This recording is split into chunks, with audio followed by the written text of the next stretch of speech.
4, verso 1, para que nos unamos en el verso 10. Conoció a Adán, su mujer Eva, la cual concibió dio a luz a Caín, y dijo: por voluntad de Jehová he adquirido varón.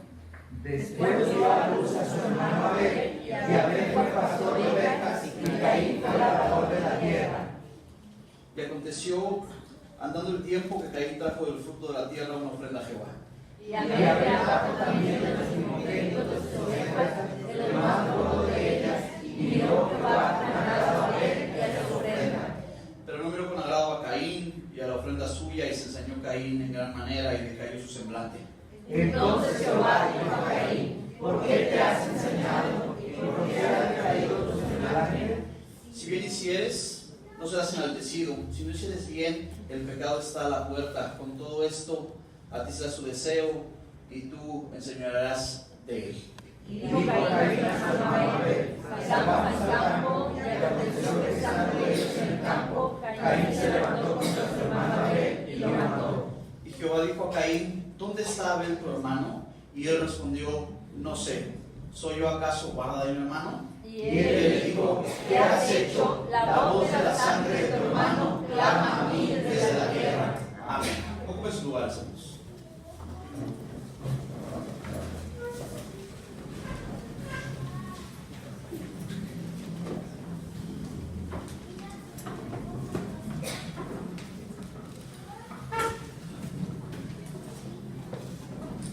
Hermanos, nos encontramos cerca de una fecha muy importante. Nos encontramos cerca de la participación de la fiesta más importante que como iglesia, la conmemoración, la celebración más importante que como organización tenemos, y es la Cena del Señor. Amén. En breves días tendremos la oportunidad de acercarnos a este lugar y poder participar de los emblemas y poder recordar de nuestro Dios. El día de hoy, en este culto de jóvenes y no tan joven el que les habla, me da mucho gusto poder dirigirme a ustedes y poder platicar y reflexionar un poco acerca de lo que Dios tiene para cada uno de nosotros. Yo estoy convencido definitivamente que el día de hoy Dios tiene una palabra para nosotros. ¿Amén, hermanos? Amén. Y yo hay dos jóvenes, uno se llamaba Caín y el otro se llamaba Abel. Dos jóvenes que eran hermanos. Yo un día le pregunté a Daniela y a Priscila que si ellas eran gemelas, y dijeron que no, porque yo las veo igualitas, que no. Y pareciera ser que aunque son hermanas, pudieran ser muy diferentes, o a lo mejor son hermanas y se parecen mucho, no lo sé. Piensen ustedes en sus hermanos, en la carne, ¿verdad? Pero en el caso de estos dos jóvenes, de Caín y Abel, son dos jóvenes que aunque eran hermanos, eran muy distintos. Y si yo tuviera que elegir entre todas las características que los hacían diferentes, si yo tuviera que elegir entre todas y cada una de las características, cualidades, defectos, virtudes, lo que tuvieran Caín y Abel, lo que primordialmente los diferenciaba era el nivel, como usted lo quiera ver, de acercamiento o de distanciamiento que tenían con Dios. Y el día de hoy yo quisiera que habláramos un poco acerca de esto. Jóvenes que hoy me escuchan, por ser este su culto de preparación y para toda la iglesia, una pregunta obligada que quiero hacer en un principio es: ¿cómo nos sentimos en cuanto a nuestra cercanía con Dios, estando próxima a la fecha de la Cena del Señor?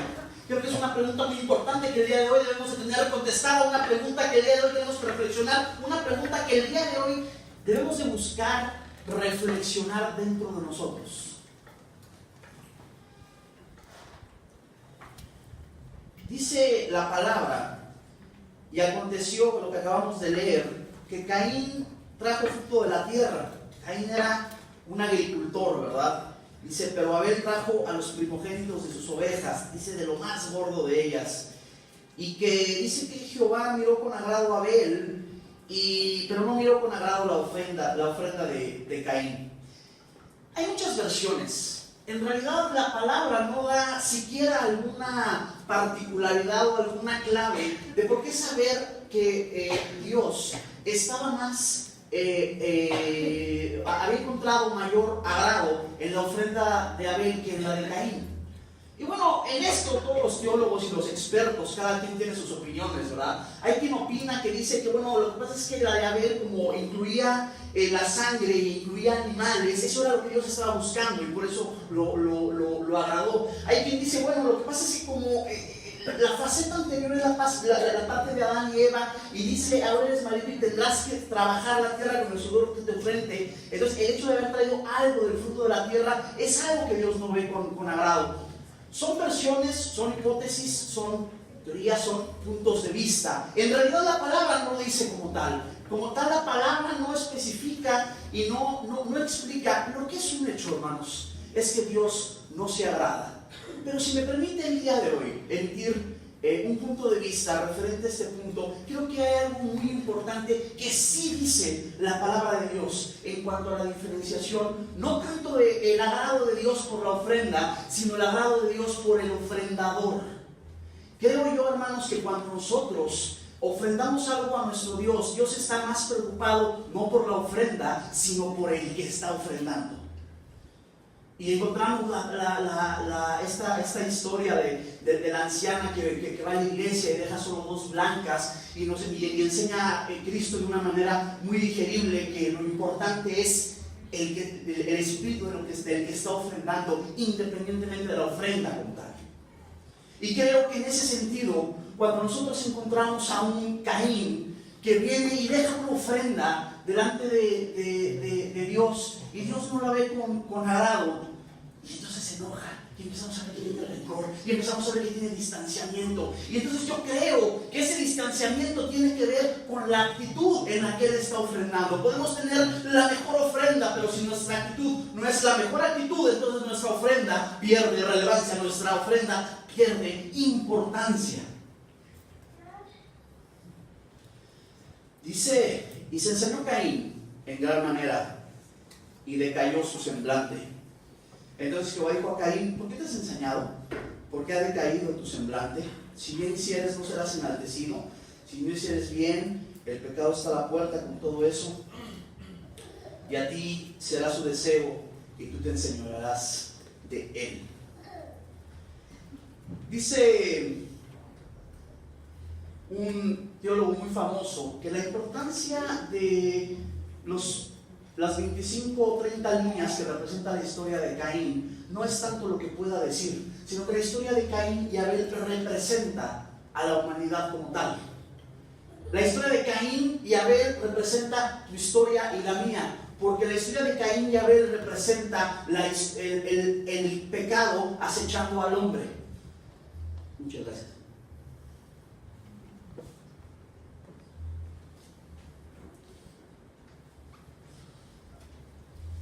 La historia de Caín y Abel representa un prototipo de lo que tú y yo somos.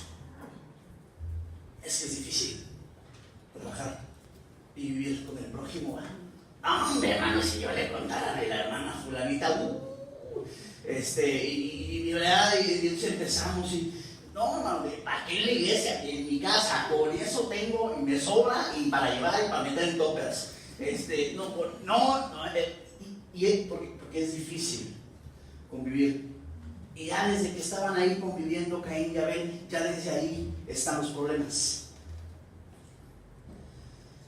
El pecado siempre está al acecho del hombre. El pecado siempre está buscando a quien atacar. Usted y yo, hermanos, somos un muy apetitoso blanco para el pecado. El pecado siempre está acechando. Desde el principio de los tiempos, el pecado siempre ha buscado entrar al hombre.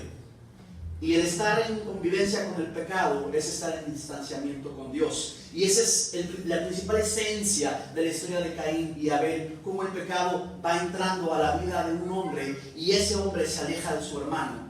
Y ese distanciamiento con su hermano representa un distanciamiento con Dios. Y dijo Caín a su hermano Abel, salgamos al campo. Cabe señalar que esta frase, salgamos al campo, es una frase que no estaba en el original. Y esta frase fue incrustada tiempo después en la palabra para poder colocar el pasaje en tiempo y espacio. Y dice: salgamos al campo. Y aconteció que estando ellos en el campo, Caín se levantó contra su hermano Abel y lo mató. ¿Cómo lo mató? Usted puede decir lo que usted quiera. Cuando yo era niño veía esas Biblias ilustradas y salía Caín con una piedra matando a Abel. Yo, por esa imagen yo me quedé con la idea de que Caín había matado a Abel con una piedra. A lo mejor lo pudo haber matado de cualquier forma. El punto es que lo mató. Es el primer homicidio en la Biblia. Lo relevante es que no solo es un homicidio, lo relevante es que es un fratricidio. Está matando a su hermano. Está matando a alguien con quien compartía un vínculo de sangre. Está matando a alguien con quien compartía una fraternidad. Está matando a alguien con quien compartía una hermandad. Estaba matando a alguien con el que él había crecido. Y Jehová dijo a Caín: ¿dónde está Abel tu hermano? Hermano, esta pregunta es muy contundente. ¿Dónde está tu hermano?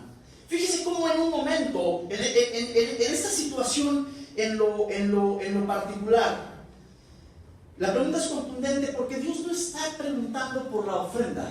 Dios no está preguntando por la alabanza. Dios no está preguntando cómo nos fue en la semana. Dios no está preguntando por los aciertos. Dios no está preguntando por los logros. Dios está preguntando por su hermano. ¿Dónde está tu hermano? Hermano, en nuestras vidas, las cuentas que Dios nos pide son cuentas en función de nuestro hermano.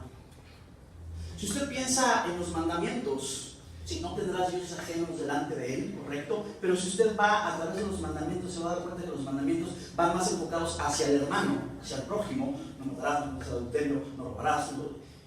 Están más enfocados hacia eso. Si usted piensa en el ministerio de nuestro Señor Jesucristo y la forma en la que Él predicaba y la forma en la que Él enseñaba, siempre era que hacia el hermano, hacia el prójimo, hacia dar vista a los ciegos, hacia darle caminata a los cojos, hacia sanar al leproso, hacia dar palabras de aliento, hacia consolar, hacia sanar, hacia alimentar, siempre enfocado hacia el prójimo, siempre enfocado hacia el hermano. E inclusive las enseñanzas vienen y dicen: cuando tú hicieras algo a uno de mis hermanos, es como si me lo hicieras a mí. Siempre el ministerio de nuestro Señor Jesucristo estuvo enfocado y está enfocado en nuestro hermano. ¿Dónde está tu hermano?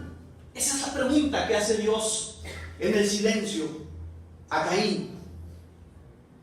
El individualismo en nuestros días, hermano, nos lleva a usted y a mí a pensar en solo nosotros. Decían una persona, el yoísmo, yo. Y el individualismo en nuestra vida social nos aleja de esa postura que Dios quiere que sea siempre en favor de nuestro hermano. El distanciamiento del hombre con su hermano es el distanciamiento del hombre con Dios. Porque nosotros somos cristianos a través de lo que hacemos con nuestros hermanos. Hermano, hermana, ¿para quién es usted de bendición en su vida? Si usted hoy, yo le tuviera que preguntar, hermano, ¿usted es una bendición en la vida de quién? Yo quiero decirle que el día de hoy yo tendría que levantar la mano y decirle que muchas personas en esta congregación son de bendición para mi vida. Hermano, ¿para qué hermano o hermana es usted de bendición? En su familia, en su iglesia, en su trabajo, en su escuela. ¿Para quién es usted de bendición?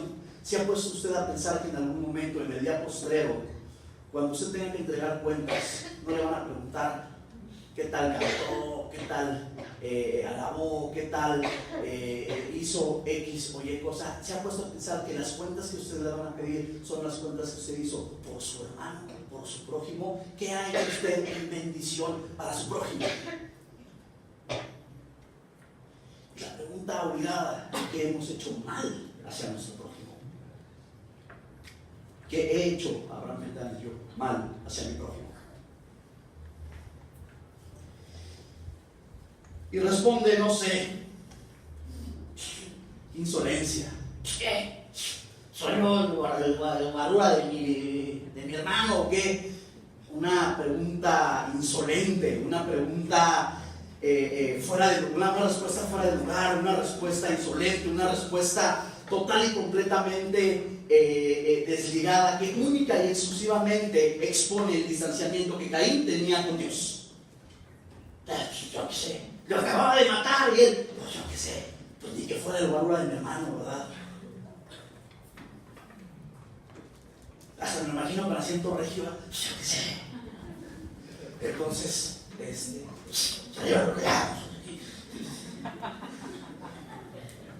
yo le voy ni a uno al otro, pues, no me importa, pero bueno. Bueno, continuemos, mi hermano Juan me está interrumpiendo. Bueno, hermanos, dice, lo que es un hecho es que el distanciamiento de Caín era un hecho. Hermano, se acerca la cena del Señor. ¿Cómo se siente en su cercanía con Dios? ¿Cómo se siente en su cercanía con Dios? Y continúa la historia, y la historia va tomando un suspenso muy peculiar. Y dice, y él le dijo, hablando de Dios, ¿qué has hecho? La voz de la sangre, que es el título de esta predicación, la voz de la sangre de tu hermano clama a mí desde la tierra. Esta figura de la voz de la sangre, si yo ahorita me cortara, me saliera sangre de la nariz, mi sangre no va a tener ningún tipo de voz. En esta figura que está utilizando el escritor, la voz de la sangre clama desde las entrañas de la tierra. El juez supremo, hermanos, está entrando a escena. Está hablando directamente.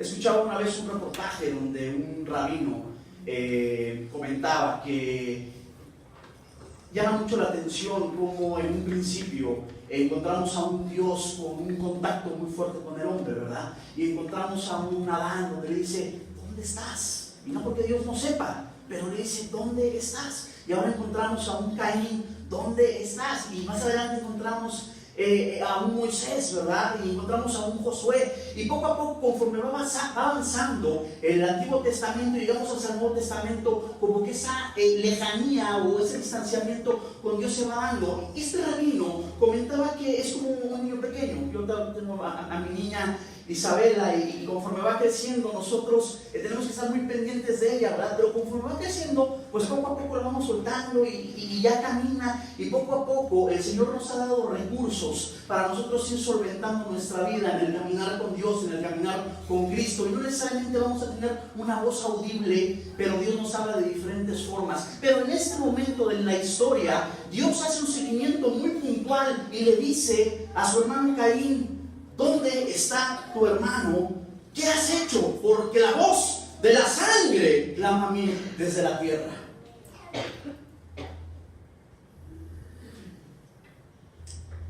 Nuevamente, hermano, hermana, se aproxima la cena del Señor. Y la pregunta de reflexión en esa tarde es si hemos tenido distanciamiento, pero ahora voy a cambiar un poco el enfoque. Hermano, ¿usted ha tenido distanciamiento con sus hermanos? Con sus hermanos en la carne, con sus hermanos en la fe. ¿Usted ha tenido un distanciamiento con ellos? Porque un distanciamiento con nuestros hermanos también depende un distanciamiento con Dios. Estaba leyendo ahorita el boletín y decía, oremos por las familias resfriadas. Qué importante es hacer eso, porque eso es distinto, hermanos que se han distanciado del cuerpo de la iglesia. ¿Nos hemos distanciado de nuestros hermanos? La pregunta más importante, ¿nos hemos distanciado de nuestro Dios? Porque la cena del Señor es un evento que tiene un punto de gravedad natural que nos lleva al acercamiento con Dios. La pregunta, hermano, es ¿está usted siendo ese material que sí recibe ese magnetismo y que quiere acercarse a nuestro Dios?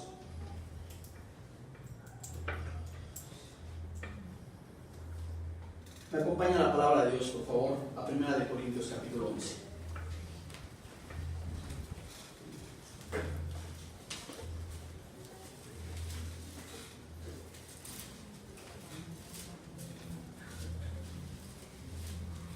con un amén, sé que ya lo tienen.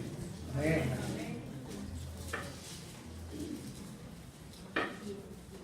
Primera de Corintios 11, verso 27. Dice, de manera que cualquiera que comiere este pan o bebiere esta copa del Señor indignamente será culpado del cuerpo de la sangre del Señor. Del cuerpo y de la sangre del Señor. En el original, en hebreo, esta frase también se podría traducir como cuando dice de la sangre del Señor, dice que ha costado la sangre del Señor. Hermano, cuando nosotros tenemos que buscar en la palabra de Dios, yo quisiera preguntarle, ¿qué significa ir y tomar la cena indignamente? ¿Por qué el apóstol escribe a los corintios, vamos y tomamos la cena indignamente?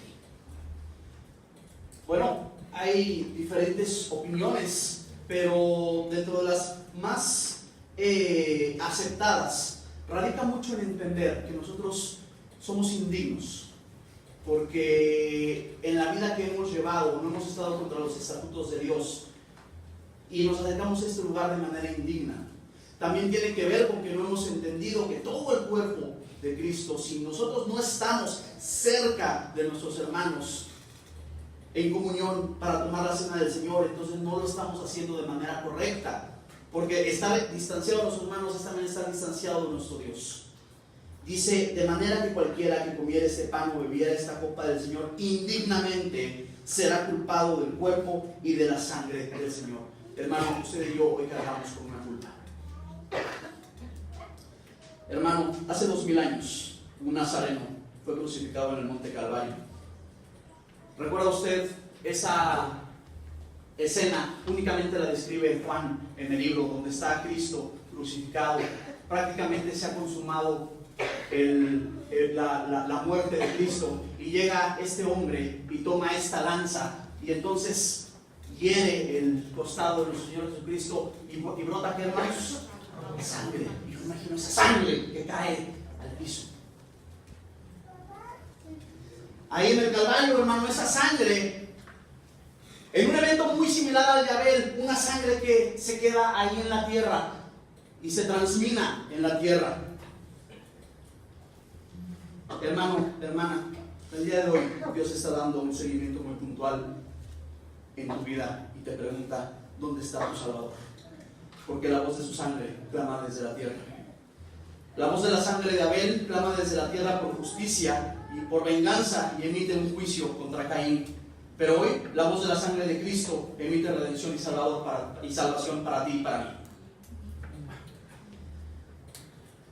Hebreos capítulo 12, verso 22.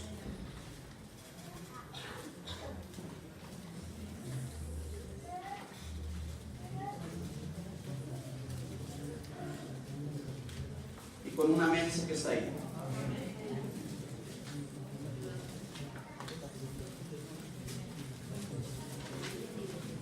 Hebreos 12, 22, hermanos. Del 22 al 24 dice, sino que os habéis acercado al monte de Sión, a la ciudad del Dios vivo, Jerusalén la celestial, a la compañía de muchos millares de ángeles, a la congregación de los primogénitos que están inscritos en los cielos, a Dios, el juez de todos, a los espíritus de los justos, hechos perfectos, a Jesús, el mediador del nuevo pacto, y a la sangre rociada, ¿qué, hermanos? Y a la sangre rociada, que habla mejor que la de quién, hermanos, que la de Abel. Hermano, hermana, y con esto concluir. La voz de la sangre nos recuerda hoy tres aspectos. Tres aspectos que el día de hoy yo quisiera que se quedara usted en su corazón. Que se quedara usted el día de hoy para la cena del Señor. La voz de la sangre de nuestro Señor Jesucristo nos recuerda no la muerte, sino nos recuerda la vida. Muchas veces cuando pensamos en la sangre, nosotros estamos pensando en la muerte. Siempre que pensamos en la sangre, lo relacionamos a la parte de la muerte. Pero tan importante es la muerte de Cristo como importante es la vida que precedió a esa muerte. Porque en su conjunto, usted y yo hoy tenemos redención. En su conjunto, usted y yo hoy tenemos reconciliación. Qué importante es pensar cómo el día de hoy la sangre de nuestro Señor Jesucristo, la voz de su sangre, nos recuerda su vida en nosotros. Porque no es tan importante lo que pasó hace 2000 años, sino lo que es importante es lo que sucede hoy. Porque no es muy importante si alimentó a 5000 o a 7000, lo importante es que multiplica milagros y bendiciones en tu vida el día de hoy. Lo importante no es si la pesca milagrosa fueron 3, 4 o 5 redes, lo importante es que siga haciendo milagros en tu vida. Lo importante no es si sanó un paralítico, si sanó un leproso, lo importante es que hoy, el día de hoy, Dios tiene el poder para sanar tu enfermedad. Amén. Lo importante no es, hermano, las parábolas, las metáforas, las historias, las enseñanzas de nuestro Señor. Lo importante es cómo eso sigue siendo de bendición para el día a día en nuestra vida. La voz de la sangre nos recuerda, no la muerte, sino nos recuerda la vida de nuestro Salvador. Y que Cristo está con nosotros en nuestro diario caminar. Que Cristo no se quedó en un madero hace 2000 años, sino Cristo está con nosotros. La voz de la sangre, hermanos, nos recuerda que nos podemos acercar a nuestro Dios. La sangre de Abel clama desde la tierra. La voz de la sangre de Abel clama desde la tierra por venganza. Pero la voz de la sangre de Cristo clama por reconciliación.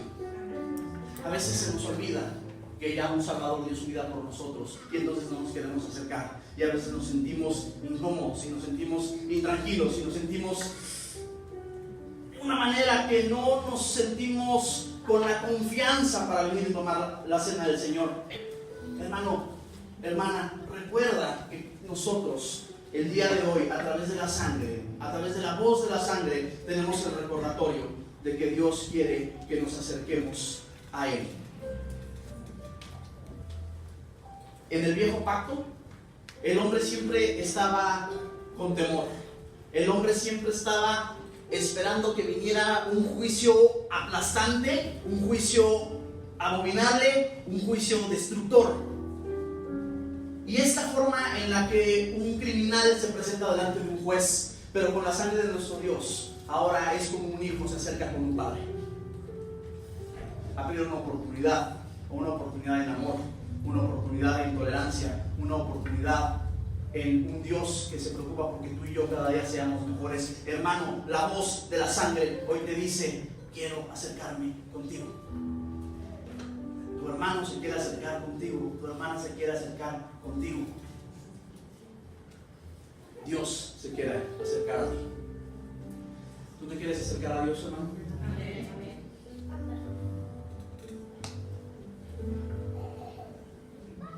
Apocalipsis capítulo 7.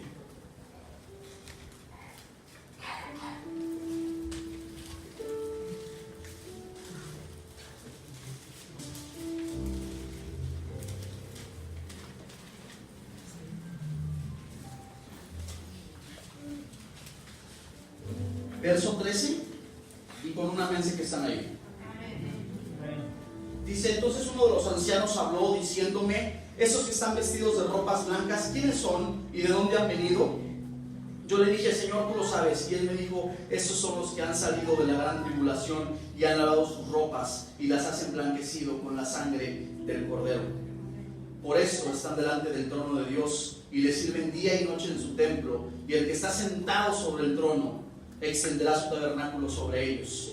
Ya no tendrán hambre ni sed, ni el sol no caerá más sobre ellos, ni calor alguno, porque el Cordero que está en medio del trono los guiará fuentes de agua vida, y Dios enjugará toda lágrima de los ojos de ellos. Amén. Cuando dice: y las han emblanquecido, ¿en quién? En la sangre del Cordero. En el contexto en el que se está escribiendo el libro de Apocalipsis, en este caso muy en lo particular, está haciendo alusión a ciertas prácticas que llevaban en aquel entonces, en donde se sacrificaban animales, y habían ciertas prácticas en donde las personas dejaban bañarse de sangre de algunos animales. tomando esta metáfora, el escritor hace alusión de decir que la sangre de Cristo simbólicamente nos ha lavado y nos ha cubierto y nos ha emblanquecido. Y cuando dice y le sirven día y noche en su templo, tiene que ver, hermano, con un tema de accesibilidad. Hermano, en el tiempo en el que está escribiendo este libro, no se podía tener acceso al templo, no se podía tener acceso a Dios. Estaban los famosos patios de las diferentes divisiones en la iglesia, y dependiendo de las categorías que tenían las personas, solo podían acceder hasta ciertos puntos. Pero la accesibilidad era un búnker, la accesibilidad era casi nula, casi nadie se podía acercar a Dios. Hermano, imagínese que usted quiere venir hoy al templo y desde Diego Díaz ya no le permitirían llegar aquí. No, es que ya no puede pasar porque aquí nomás puede llegar Mau Eric y el hermano Rubén, nada más. Hermano, usted y yo, el día de hoy, en la sangre de nuestro Señor, tenemos la accesibilidad. Hermano, no pierda la oportunidad de tener ese acceso. No pierda la oportunidad de acercarse a Dios. No pierda la oportunidad de participar de los emblemas. Y cuando usted esté tomando esa copa y esté recordando la sangre de nuestro Señor Jesucristo, recuerde que esa sangre representa accesibilidad a Él. ¿Dónde está tu Salvador? Porque la voz de su sangre clama por reconciliación a través de la participación en la cena del Señor.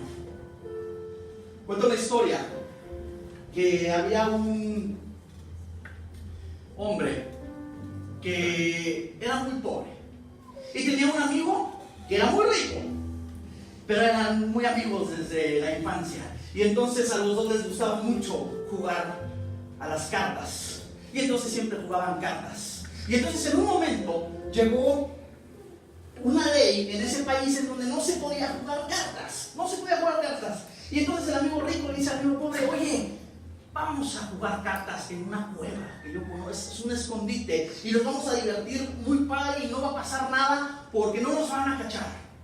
Y entonces este hombre accede. Y entonces son capturados por la policía.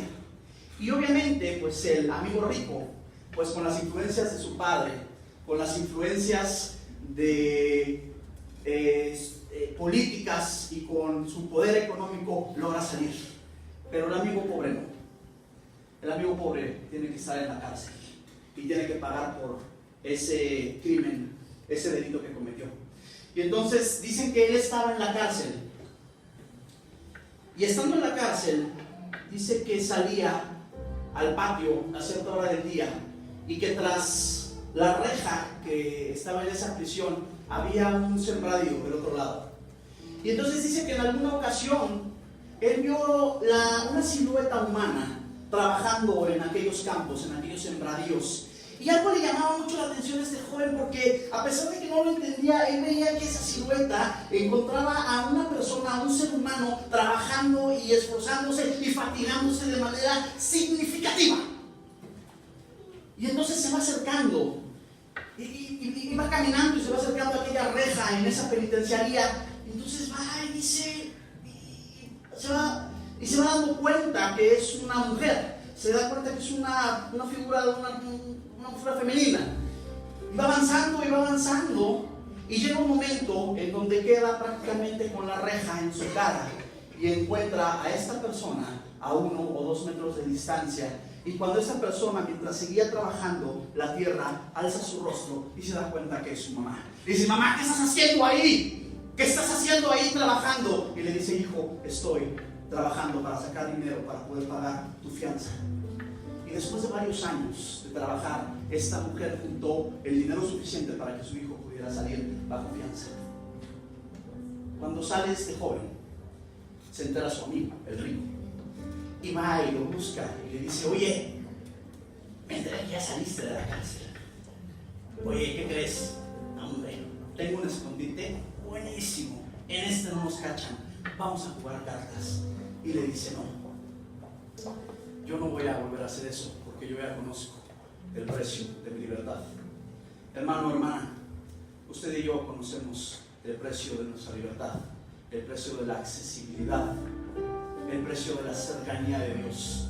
Ese precio hoy nos lo recuerda la voz de la sangre de nuestro Señor y Salvador Jesucristo. ¿Dónde está tu Salvador? Porque la voz de su sangre clama para la reconciliación a través de la participación en la cena del Señor. Yo espero verle, hermano. La sangre representa el sacrificio. Sacrificio implica restauración por una relación rota. Espero verle el día de la cena del Señor, participar de los emblemas, y que la voz de la sangre nos recuerde que tenemos que estar cada día más cerca de nuestro Señor. ¿Dónde está tu Salvador? Porque la voz de su sangre clama a mí. El Señor les bendiga.